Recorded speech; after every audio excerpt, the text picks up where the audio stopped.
Fibromyalgia 10 years later.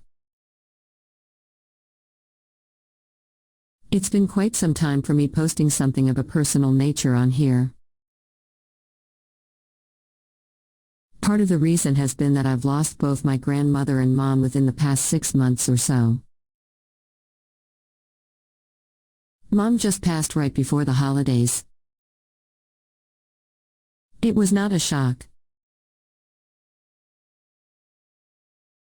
Your regular blog readers have known that she has been sick with Alzheimer's for almost 25 years.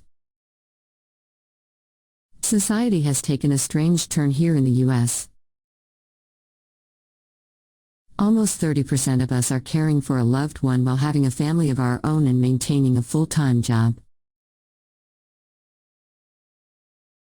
The numbers will only get worse as half of us will have to deal with caring for someone with a chronic illness in the next 30 years. I found these numbers completely shocking when I was Googling anxiety and fibromyalgia for my own personal needs. You see, out of all the symptoms I have had over the course of the past several years, I'm finding panic attacks to be the worst. And I think it's because those attacks remind me of what I have lost. Both deaths were not shocking, but they still are very hard to deal with. I no longer have an person to care for, and that's an empty feeling. I think that is probably the hardest thing for me at this point, aside from not having both of them around to just talk to. When they were both here and in need, I found a sense of purpose in preparing their meals, doing their laundry, and giving them the companionship they craved. I also had 2 children that needed me for help with homework, meals, and laundry, and a husband who needed these things too. Life was beyond hectic, and I would often find myself suffering from anxiety the most as my stress levels rose. It had gotten bad enough that I really didn't want to leave the house in fear that it would surface and I'd be trapped. Now that they are gone and there is less of a sense of urgency, I am having difficulty finding a sense of purpose. This usually can be easily remedied with me immersing myself in work, but I honestly have been finding it hard to write. I either lack the energy or nothing seems to sound right. I am even struggling with this blog post.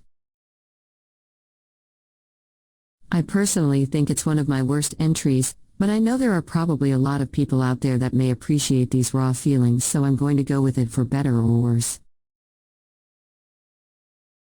I'm also finding it difficult to do housework. It seems like I get a panic attack at just the mere thought of doing it. I know some of it has to do with my OCD and the fact that I have a new puppy. She is difficult to potty train, and that is really not helping. But hey, let's bask in the cuteness of the puppy, shall we? This is Luna. She is a Siberian Husky. We got the puppy for the hubs as a gift. He has always wanted a husky. She is quite a handful. She loves very long walks, likes to tug at the leash every chance she gets, is teething, and is beyond playful with my sport. Sport, my Cocker Spaniel is really liking Luna. They get along quite well. The cat Onyx? Well, he's not all that into Luna and would rather spend most of his time in the basement. But even he is starting to warm up to the sweetness. Okay, here's some equal time with the cuteness factor. Here's Sport waiting for Daddy to get home. And here's Onyx in all of his cuteness and being very bad. He's not supposed to be on Daddy's desk. Lol. Colon. These three, along with my daughters, nieces, and hubs have always been my inspiration to get out of bed in the morning.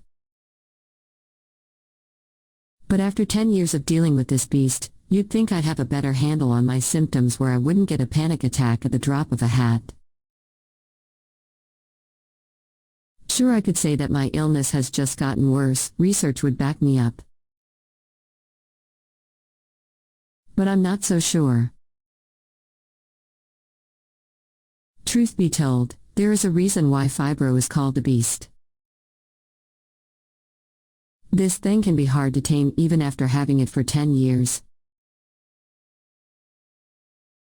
Sometimes new symptoms creep up.